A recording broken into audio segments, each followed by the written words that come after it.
Hello. Undersecretary General, Foreign and Defense Ministers, Your Excellencies, ladies and gentlemen.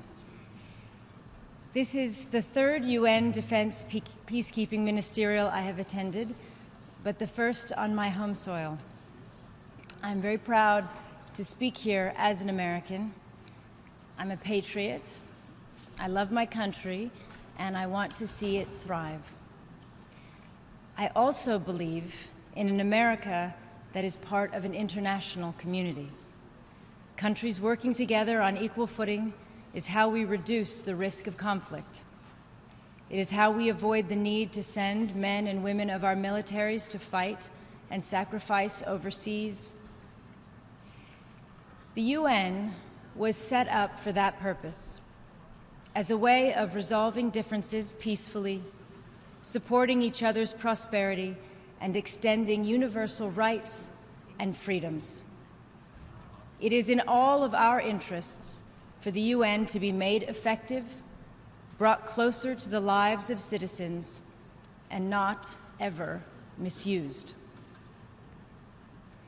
At a deeper level, a country that believes that all men and women are born free and equal cannot be true to itself if it doesn't defend those principles for all people, wherever they live, regardless their circumstances and no matter how desperate their struggle.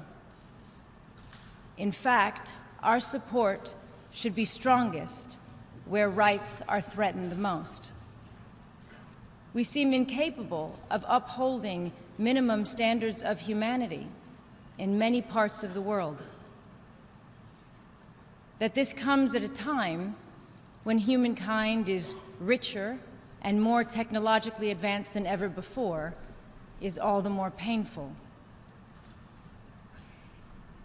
18 years ago, when I first began working with the UN Refugee Agency, there were just under 20 million displaced people worldwide, and the numbers were falling. Today, there are over 65 million people displaced, and the numbers are rising. More countries are experiencing some form of violent conflict today than any time in the last 30 years. UN peacekeepers now comprise of the second largest group of forces deployed overseas and are often required to serve where there is little or no peace to be kept. Against this backdrop, it is easy to dismiss our institutions as flawed or ineffective. My hope, instead, is that young people, in particular, feel inspired to join the effort to improve them, to join the men and women in the arena, to paraphrase President Roosevelt, who strive and are striving to do deeds and whose faces are marred by dust and sweat and blood. In that regard, I want to express my respect for men and women who serve as peacekeepers and for those who have been killed and injured. The protection of civilians is the primary responsibility of governments. When UN peacekeepers are deployed, it is usually where a government is unable or unwilling to protect civilian life. Those United Nations missions often represent the last and only hope for millions of people facing daily threats to their safety and their basic rights. The need for peacekeeping troops to have the best possible training and equipment and the highest standards of personal conduct becomes obvious when measured against that weighty responsibility. So that is why this meeting is so important, because it is in the hands of the governments you represent to enable peacekeeping to live up to its ideals and the needs of our time. So as you discuss how to strengthen UN peacekeepers and give peacekeepers the capabilities they need to operate in today's dangerous environments, I ask you to take time to consider the question from the perspective of women. Around the world, there are countless examples of women rising, taking leadership, taking their destiny into their own hands, inspiring us all. But women and girls are still the majority of the victims of war. They are over half of all refugees and the vast majority of the victims of rape and other sexual and gender-based violence. Women are at the absolute epicenter of modern conflict in the worst possible sense. But more often than not, they are still on the outside, looking in when it comes to politics and decisions about their futures. If we went by the principle that those affected by a problem should be in charge of determining the solution, then the majority of the world's peace negotiators, foreign ministers, and diplomats would be women. We all know the reality. In Afghanistan, thousands of women have recently come together in public, risking their lives to ask that their rights and the rights of their children be guaranteed in peace negotiations that so far they have been allowed no part of.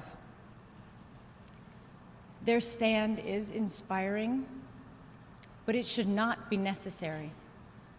And the international community's silent response is alarming, to say the least.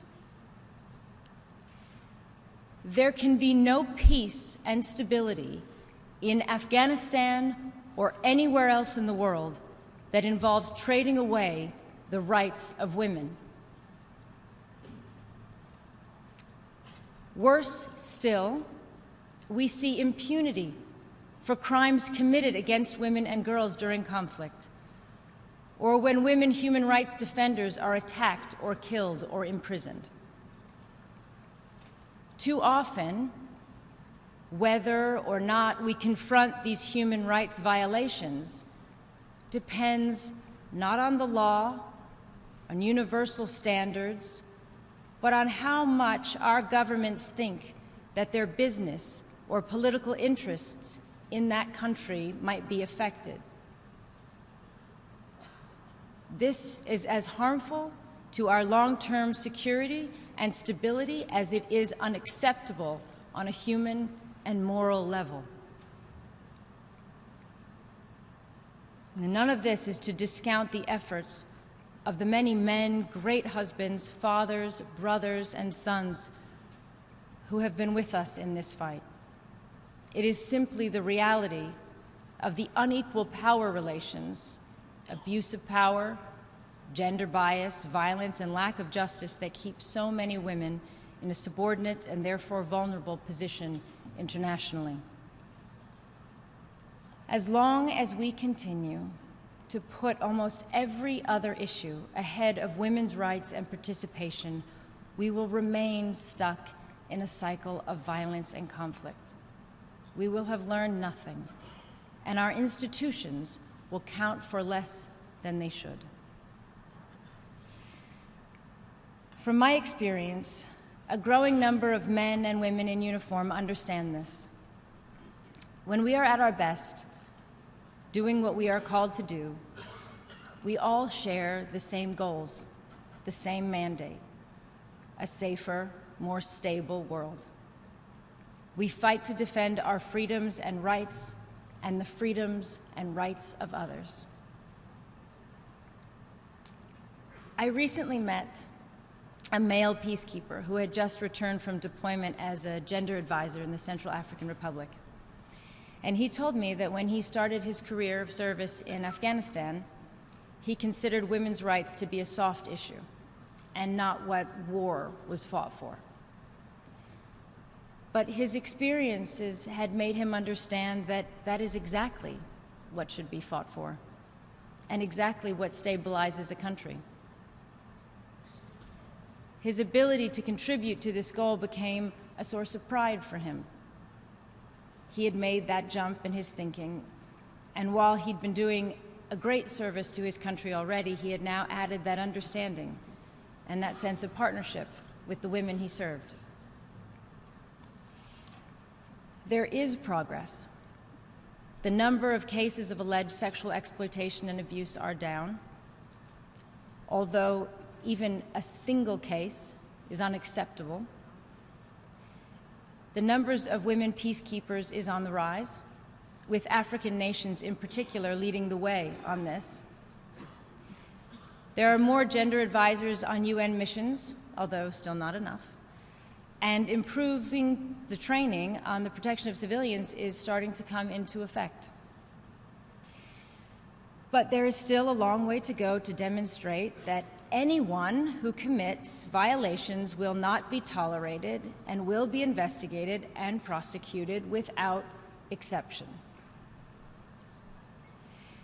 There is still much more to do to increase the number of women in the ranks of peacekeeping missions.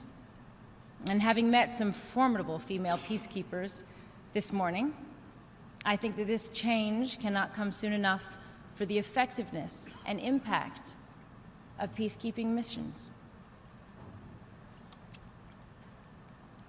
And of course, we cannot call for more women to serve without making it safe and viable for them to do so,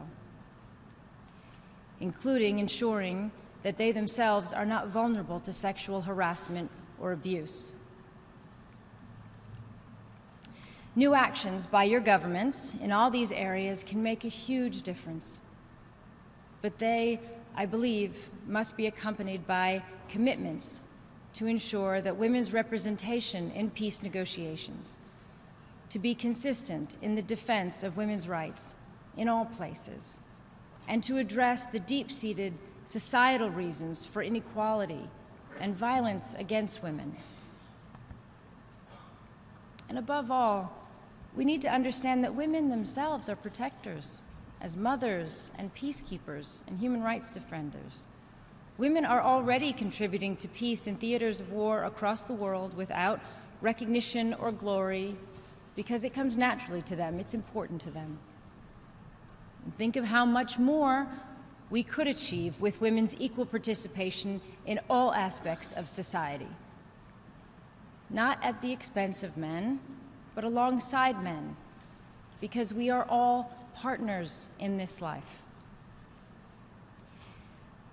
We humans are capable of horrors and unspeakable cruelty, but we are also capable of building civilizations, improving laws, demanding justice. We are willing to fight for people we've never met and for their families. We fall, we fail, we lose our way, often when we're made to feel afraid. But in our moments of strength and clarity, we know that all people are in fact equal.